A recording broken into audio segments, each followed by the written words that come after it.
Morning इसीलिए क्योंकि trade opportunity हमें 12 बजे से पहले अभी करीब 11 बजे ही, यानी हमारा ट्रेड जो पंच हुआ है वो 10:53 के आसपास पंच हुआ है। तो ये सेल अपॉर्चुनिटी हमें दिख गई है एक, जिसको हमने पंच कर दिया है। अब क्योंकि एज पर रूल्स हमने इसको लिया है, एज पर रूल हमारा ये भी कहता है कि हमें रिकॉर्ड करना चाहिए फॉर आवर जर्नलिंग और फॉर हमारा फ्यूचर रेफरेंस के लिए, जिसमें हम और आप दोनों वीडियोस को देखते हुए आगे इसको प्रोसीड करके और आगे की ट्रेड्स भी ले सकते हैं, या क्या गलतियां इस ट्रेड में हमने करी वो सब भी देख सकते हैं। अब क्यों ये ट्रेड सेल साइड पे हमने 1:1.25 रेशियो पे लिया है, वो सारी डिस्कशन हम लोग देख लेते हैं। तो सारी लॉजिकल रीजनिंग की किस तरीके से यहाँ पे सेल साइड जाने का ही हमने मोटिव क्यों बनाया और कहाँ पे एग्जैक्टली किस कैंडल पे 1 मिनट टाइम फ्रेम पे हम लोग ट्रेड कर रहे हैं, तो 1 मिनट टाइम फ्रेम पे भी कौन सी कैंडल पे हम लोगों ने इसको पंच किया है। तो वो सब देखने के लिए हम लोग इन सारी चीज़ों को हटा देते हैं पहले एक बार, सारी चीज़ों को, और चलते हैं 1 डे टाइम फ्रेम से, क्योंकि हम लोग अपनी एनालिसिस को और बेटर करने की कोशिश कर रहे हैं और देखते हैं कि किस तरीके से हमें अपॉर्चुनिटीज़ मिलती है या कैसे हम स्टोरी लाइन बना सकते हैं हमारे ट्रेड की डायरेक्शन का। 1 डे पे हम लोग जाते हैं और इसको रिफ्रेश करते हैं। तो यहाँ पे ये है आज की कैंडल जो बन रही है। अब हमारे एनालिसिस के हिसाब से कि स्टॉक प्राइस जो है वो इस ट्रेंड लाइन पे पहले ऊपर की तरफ जा रहा था, ये वाला, ये यहाँ से अपसाइड मूव दे रहा था, पर यहाँ पे इसने ट्रेंड लाइन को सपोर्ट नहीं किया है, रिस्पेक्ट नहीं किया है। इस ट्रेंड लाइन को हम लोग हटा देते हैं और हम देखते हैं कि रिसेंट पास्ट में उसने इस ट्रेंड लाइन को फॉलो करते हुए अपना डायरेक्शन बनाया है, जो कि है अपसाइड। अब अपसाइड डायरेक्शन में भी हम लोग डाउन साइड जाने के लिए सोच रहे हैं, तो कुछ बेटर रीजनिंग हमें चाहिए। तो पहला रीज़न हमें यहाँ दिखता है कि क्यों हम सेल साइड जा रहे थे, क्यों बाई साइड नहीं गए, क्या दिखा हमें। तो हमें दिखता है कि स्टॉक प्राइस पे 1, 2, तीसरी बार यहाँ पे टच दे चुका है इस ट्रेंड लाइन पे, और चौथी बार यहाँ पे उसने ग्रीन कैंडल बनाई और स्ट्रगल कर रहा है। और जैसा कि हमें पता है कि 3 टचेस के बाद ट्रेंड लाइन का सपोर्ट जो है वो कमजोर होने के चांसेस होते हैं। यहाँ पे 4 सपोर्ट हो चुके हैं, चौथे सपोर्ट के बाद अब 5वीं बार वो इसी ट्रेंड लाइन पे आज ट्रेड कर रहा है। तो हाई चांसेस कि वो इस ट्रेंड लाइन को ब्रेक करके नीचे की तरफ ब्रेकडाउन दे देगा, और इसी ब्रेकडाउन का जो आज पूरे दिन में होने के चांसेस हैं उसका हमें फ़ायदा उठाना है और सेल साइड हमें मिल सकता है। तो यहाँ पे हमारा पहला डिसीजन हुआ कि हम सेल साइड जाएंगे। अब इसको हटा देते हैं और 1 आवर टाइम फ्रेम पे देखते हैं कि एक्चुअली हो क्या रहा है स्टॉक प्राइस में। अब स्टॉक प्राइस को देखने के लिए हम पहले नोटिस करते हैं कि इसका बिहेवियर प्राइस का, कि वो यहाँ से जब बायर्स लेके आए से ऊपर, तो अच्छे खासे हाई यहाँ पे बन रहे थे। ये यहाँ पे भी हाई बना इस तरफ, ये हाई बनने के बाद हुआ क्या कि इस हाई को इसने ब्रेक किया, और टेक्निकली जब इस सपोर्ट रेजिस्टेंस को ब्रेक करते हैं, यहाँ पर रेजिस्टेंस फेस किया, इसको ब्रेक किया, तो यहीं से ऊपर निकल जाना चाहिए था, पर ये नीचे की तरफ ट्रैवल कर गया। यहाँ पे एक और रीज़न मिला हमें कि प्राइस यहाँ पे नेगेटिव हो सकता है। तो एक तो यहाँ पे एक रीज़न ये वाला, दूसरा रीज़न प्राइस अगर अप ट्रेंड में है तो हाई चांसेस कि वो किसी भी जोन से, जैसे कि अगर यहाँ से प्राइस ऊपर उठा है तो ये भी एक जोन है 0.5 का जोन, जहाँ से वो अपसाइड जा सकता है, जहाँ के जो बायर्स हैं वो अपने फिबोनाची लेवल से इसको ऊपर पुल कर सकते हैं। तो इसीलिए कुछ बेटर रीजन हमें चाहिए थे कि हम लोग यहाँ पे सेल साइड जा सकें। तो बेटर रीज़न के लिए पहला रीज़न हमें मिलता है कि अगर इस फिबोनाची को हम लोग रिसेंट बायर्स के हिसाब से पुश करते हैं, तो हमें दिखता है कि रिसेंट बायर्स का यहाँ पे 0.6 लेवल टूट चुका है। मतलब ये वाले जो बायर्स जिन्होंने रेजिस्टेंस फेस किया था और ट्रेंड बनाते हुए ऊपर ब्रेक किया, उनका किसी भी लेवल पर सस्टेनेंस नहीं बैठा। इनफैक्ट 0.6 लेवल पे भी सस्टेनेंस नहीं बैठा, वहाँ से उन्होंने ब्रेक करके नीचे की तरफ तोड़ दिया। तो ये वाले जो रिसेंट बायर्स थे ये काफ़ी कमज़ोर हैं, इनके स्टॉप लॉसेस इधर यहाँ पे नीचे कहीं होंगे, ये कमज़ोर है। ये प्राइस को यहाँ से लीड करना, इतना नीचे आके लीड करना इनके लिए मुश्किल होगा। तीसरा रीज़न हम ढूंढने के लिए और रीज़न देखते हैं, तो हमें दिखता है कि अगर इस ट्रेंड लाइन के थ्रू ये बायर्स इसको ऊपर ले जा रहे थे, ये वाला, तो इसी ट्रेंड लाइन को अगर हम नेकलाइन माने तो यहाँ पे बनता है हमारा हेड एंड शोल्डर पैटर्न, जिसका ब्रेकडाउन भी एक वॉल्यूम कैंडल के साथ हमें यहाँ आज की डेट में मिल चुका है। ऑल्दो इसका लो क्रॉस नहीं हुआ अभी तक, पर हाँ ब्रेकडाउन मिल चुका है। तो चांसेस बनते हैं यहाँ पे कि ये सेल साइड जा सकता है। एक तो इसने रेजिस्टेंस को यहाँ पे सपोर्ट नहीं बनाया, प्लस जो बायर्स रिसेंट बायर्स थे उनका 0.6 लेवल भी क्रॉस हो चुका है, और तीसरा रीज़न हमें दिखता है कि यहाँ पे हेड एंड शोल्डर पैटर्न बन रहा है। तो ये रीज़न हमें 1 आवर टाइम फ्रेम पे मिलते हैं कि यस, कि हम लोग और भी कॉन्फिडेंट हैं सेल साइड जाने के लिए, हमारी स्टोरी में एड ऑन करने के लिए हमें मिलता है। अब जो हमारी current analysis 15 minutes time frame पे हम लोग करते हैं, तो वो हम देख रहे हैं कि स्टॉक एक डाउन ट्रेंड में है। डाउन ट्रेंड में होने के बाद उसने यहाँ पे 1, 2, 3 टचेस के बाद एक ब्रेकडाउन दिया, जो कि हम सेल ऑन राइज की पॉलिसी को फॉलो करेंगे। क्योंकि हम डिसाइड कर चुके हैं कि हमें सेल साइड जाना है, तो हम सेल ऑन राइज की पॉलिसी को हमने अडॉप्ट किया है। और 3 टचेस के बाद, और अगर ऊपर से भी ट्रेंड लाइन जोड़ी जाए, तो यहाँ पे बनता है राइजिंग चैनल पैटर्न, जिसका ब्रेकडाउन भी हमें मिल चुका है विद वॉल्यूम। अब कुछ पॉइंट्स यहाँ पे कि सेल साइड जाने के लिए हम फिबोनाची का टूल का यूज़ करते हैं, तो हमें दिखता है कि ये जो पैटर्न बन रहा है, ब्रेकडाउन आया है, वो आया कहाँ से है? इस फॉल के बाद जो सेलर्स एक्टिवेट थे वो अपने 0.3 जोन से इसको नीचे पुल कर रहे हैं। तो एक यहाँ पे हमें पॉइंट मिला कि यहाँ पे सेल ऑन राइज में एक ब्रेकडाउन स्ट्रक्चर हमें मिला है, उसको हमने ट्रेड करना है। उसको ट्रेड करने के लिए हमें और रीजन इसलिए देखने पड़ेंगे आज क्योंकि जहाँ पे ये ट्रेड कर रहा है वो है एक सपोर्ट जोन, ये है, ये एक सपोर्ट जोन। यहाँ पे सपोर्ट लिया प्राइस ने, यहाँ पे लिया, यहाँ पे सपोर्ट लिया, और यहाँ पे आज ही ट्रेड कर रहा है, ब्रेकडाउन के बाद यही सपोर्ट ट्रेड कर रहा है। अब क्यों सपोर्ट जोन पे हम सेल कर रहे हैं, क्यों ऐसा है कि अब बहुत हाई चांसेस हैं कि ये यहाँ से फिर से सपोर्ट लेके ऊपर उठ जाए, पर क्यों हमने सेल साइड जाने का पॉइंट इसलिए लिया है कि एक तो ये डाउन ट्रेंड में है, प्लस सपोर्ट जोन पे अगर हमें डाउन ट्रेंड यानी सेल साइड जाना है negative to the support zone, तो हमें और रीजन चाहिए अपार्ट फ्रॉम सिर्फ ब्रेकडाउन, हमें और रीजन चाहिए। तो पहला रीजन हमें मिलता है कि यहाँ पे एक राइजिंग चैनल पैटर्न बन रहा है, दूसरा रीजन हमें मिलता है कि 0.3 का सपोर्ट भी है फिबोनाची का। तो एक पैटर्न यहाँ पे फॉलो हो रहा है जो कि बायर्स की स्ट्रांगनेस को और सेलर्स की स्ट्रांगनेस को और दिखाता है, सॉरी। तो यहाँ पे हमें रीजन मिलता है कि सेल साइड जा सकते हैं। और एक और रीजन, जो ये सपोर्ट जोन है वो 1 2 3 4 4 बार टेस्ट हो चुका है, मतलब हाई चांसेस कि ये सपोर्ट अब कमजोर हो चुका है। कि पहली बार जब प्राइस यहाँ से उठा था तो काफी ऊपर तक पुल हुआ, दूसरी बार उठा तो एक अच्छा पुल आया, तीसरी बार उठा तो अच्छा पुल आया पर हाई नहीं बना पाया, चौथी बार भी उठा तो एक पुल आया, बट कोई भी प्राइस इतना ऊपर तक इसको पुल नहीं कर पाया कि ये वाले सेलर्स हैं वो डिफीट हो जाएं। ये वाले सेलर्स कहाँ डिफीट होते, अगर यहाँ से प्राइस उठ के 0.6 लेवल को क्रॉस कर जाए इसके, तो मतलब सेलर्स डिफीट हो गए हैं।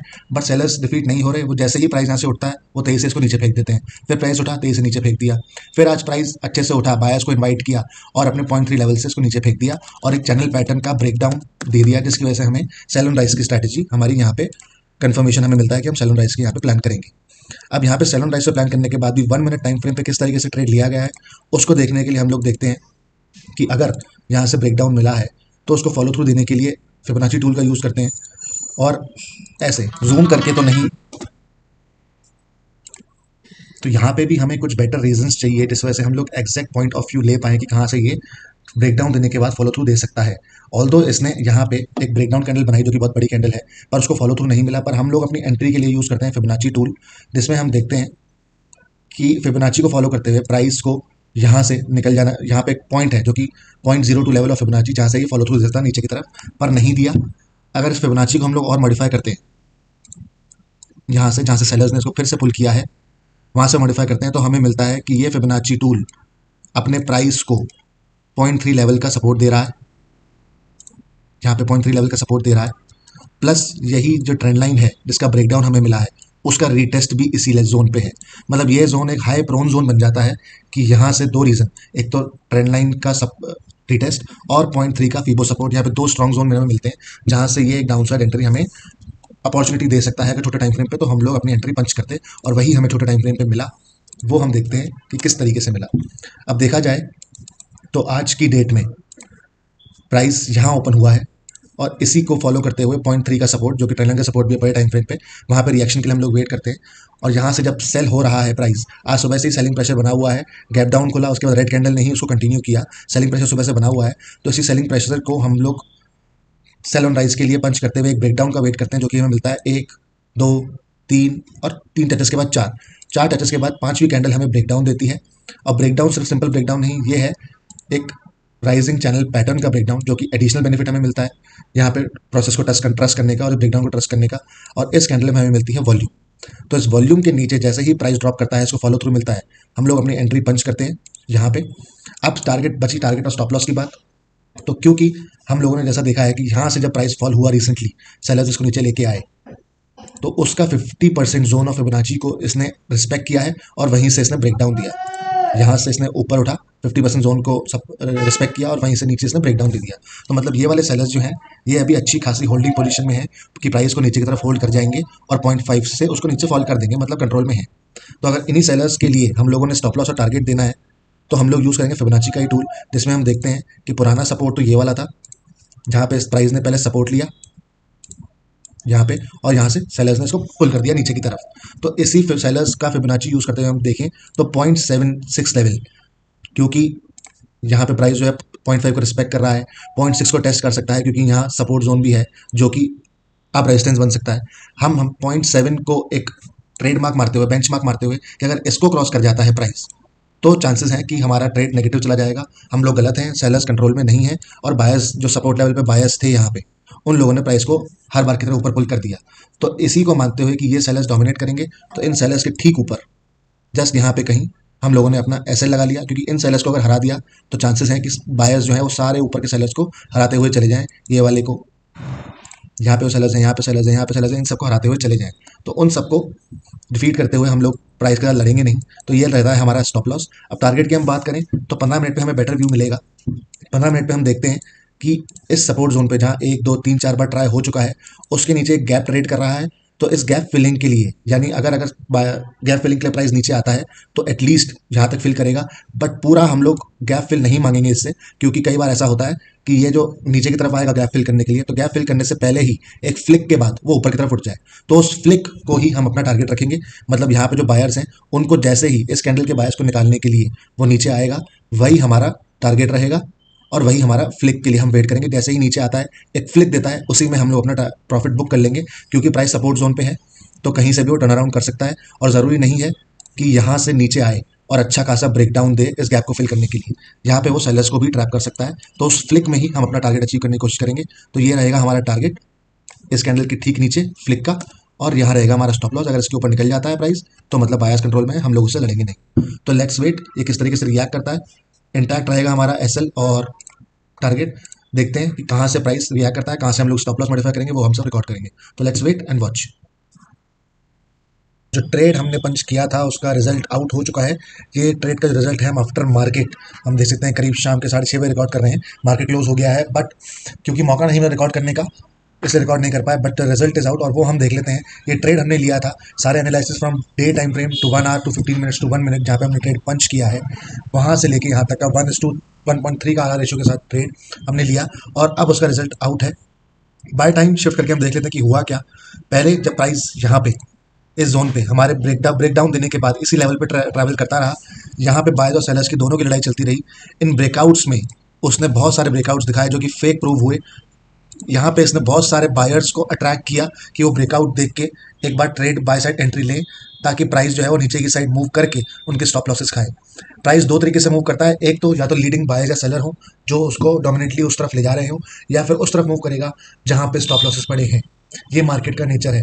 तो पहले अगर उसको नीचे जाना था तो यहाँ पे आके उसने से बायर्स को अट्रैक्ट किया 2 3 बार, और जब बायर्स फंस गए, जब यहाँ पे बायर्स ने अपनी बाय एंट्री पंच कर दी, स्टॉप लॉसेस नीचे के लगा दिए, तब वो आगे मूव होता गया। और कुछ ही देर में मतलब ऑलमोस्ट 15-20 मिनट्स में उसने ये वाला लो यहाँ पे आके ब्रेक कर दिया, और इस लो को जब ब्रेक किया तब हमने अपना एसएल जो है वो नीचे की तरफ शिफ्ट किया यहाँ, जिससे हमारा आर रेशियो 1:2 के आसपास बैठ गया। But is a very good R ratio जिसमें हमें काम करना चाहिए।